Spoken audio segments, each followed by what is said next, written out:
ಬಾಂಗ್ಲಾದೇಶದಲ್ಲಿ ಇತ್ತೀಚೆಗೆ ನಡೆದಂತಹ ಚುನಾವಣೆಗಳ ಬೆನ್ನಲ್ಲೇ ಯೂನಸ್ ನೇತೃತ್ವದ ಮಧ್ಯಂತರ ಸರ್ಕಾರ ಅಧಿಕಾರವನ್ನ ಕಳೆದುಕೊಂಡಿದ್ದು ಈಗ ಬಿಎನ್ಪಿ ಪಕ್ಷದ ನಾಯಕ ತಾರಿಕ್ ರೆಹಮಾನ್ ಬಾಂಗ್ಲಾದೇಶದ ನೂತನ ಪ್ರಧಾನಿಯಾಗಿ ಅಧಿಕಾರವನ್ನ ವಹಿಸಿಕೊಂಡಿದ್ದಾರೆ.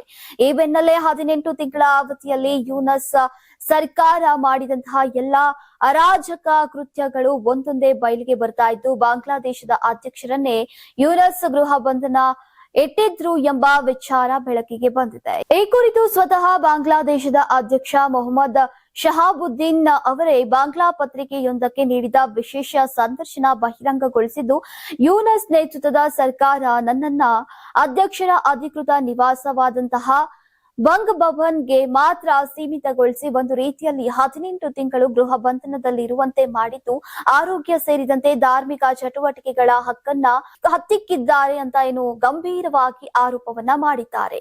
ಈದ್ ಪ್ರಾರ್ಥನೆಯಲ್ಲಿ ಭಾಗವಹಿಸೋಕೆ ರಾಷ್ಟ್ರೀಯ ಈದ್ಗಾ ಮೈದಾನಕ್ಕೆ ಹೋಗುವಂತಿಲ್ಲ ಅಂತ ನನಗೆ ಭದ್ರತಾ ಇಲಾಖೆಯ ಮೂಲಕ ನನಗೆ ಸ್ಪಷ್ಟವಾಗಿ ತಿಳಿಸಲಾಗಿತ್ತು. ನಾನು ಚಿಕಿತ್ಸೆಗಾಗಿ ಸಿಂಗಾಪುರಕ್ಕೆ ಹೋಗೋಕೆ ವಿದೇಶಾಂಗ ಸಚಿವಾಲಯಕ್ಕೆ ಪತ್ರವನ್ನ ಬರೆದೆ, ಆದ್ರೆ ಅದಕ್ಕೆ ಅನುಮತಿ ಸಿಗಲಿಲ್ಲ.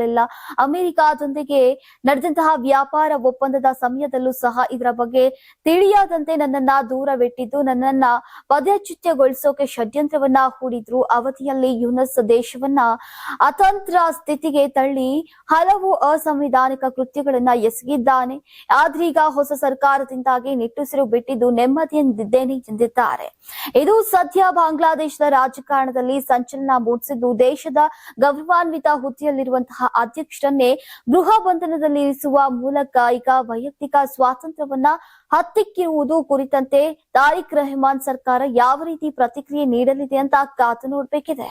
Karnataka TV leader awards 2025 best MLA nomination Kittur Karnataka ವಿಭಾಗ ಬಸನಗೌಡ ಪಾಟೀಲ್ ಯತ್ನಾಳ್ ವಿಜಯಪುರ ಕ್ಷೇತ್ರ, ನಿಖಿಲ್ ಕತ್ತಿ ಹುಕ್ಕೇರಿ ಕ್ಷೇತ್ರ, ಚಂದು ಲಮಾಣಿ ಶಿರಹಟ್ಟಿ ಕ್ಷೇತ್ರ, ಕೋನಾರೆಡ್ಡಿ ನವಲಗುಂದ ಕ್ಷೇತ್ರ, ಗಣೇಶ ಹುಕ್ಕೇರಿ ಚಿಕ್ಕೋಡಿ ಸದಲಗ ಕ್ಷೇತ್ರ, ಅರವಿಂದ ಬೆಲ್ಲದ್ ಹುಬ್ಬಳ್ಳಿ ಧಾರವಾಡ ಪಶ್ಚಿಮ ಕ್ಷೇತ್ರ, ಅಶೋಕ್ ಪಟ್ಟಣ್ ರಾಮದುರ್ಗ ಕ್ಷೇತ್ರ, ಯಶವಂತ ರಾಯಗೌಡ ಪಾಟೀಲ್ ಇಂಡಿ ಕ್ಷೇತ್ರ, ಶ್ರೀನಿವಾಸ ಮಾನೆ ಹಾನಗಲ್ ಕ್ಷೇತ್ರ, ಸಿದ್ದು ಸವದಿ ತೇರದಾಳ ಕ್ಷೇತ್ರ, ಪ್ರಕಾಶ್ ಕೋಳಿವಾಡ ರಾಣೆಬೆನ್ನೂರು ಕ್ಷೇತ್ರ, ಭೀಮನಗೌಡ ದೇವರ ಹೆಪ್ಪರಗಿ ಕ್ಷೇತ್ರ. ಕರ್ನಾಟಕ ಟಿವಿ ವಾಟ್ಸ್ಆಪ್ ಚಾನೆಲ್ ಮೂಲಕ ವೋಟ್ ಮಾಡಿ ಹಾಗೂ ಇವರಲ್ಲಿ ಬೆಸ್ಟ್ ಎಂಎಲ್ಎ ಯಾರು ಕಮೆಂಟ್ ಮಾಡಿ. ನೀವು ಸಣ್ಣ ಆಗ್ಬೇಕಲ್ವಾ? ಅದು ಒಂದು ಉತ್ತಮ ಆಹಾರದಿಂದ ಸಣ್ಣ ಆಗ್ಬೇಕಲ್ವಾ? ಪ್ರತಿದಿನ ನಮ್ಮ ಜೀನಿ ಸ್ಲಿಮ್ ನ ಯೂಸ್ ಮಾಡಿ ಯಾವುದೇ ಸೈಡ್ ಎಫೆಕ್ಟ್ ಇಲ್ದಂಗೆ ನೀವು ಸಣ್ಣ ಆಗ್ತೀರಾ.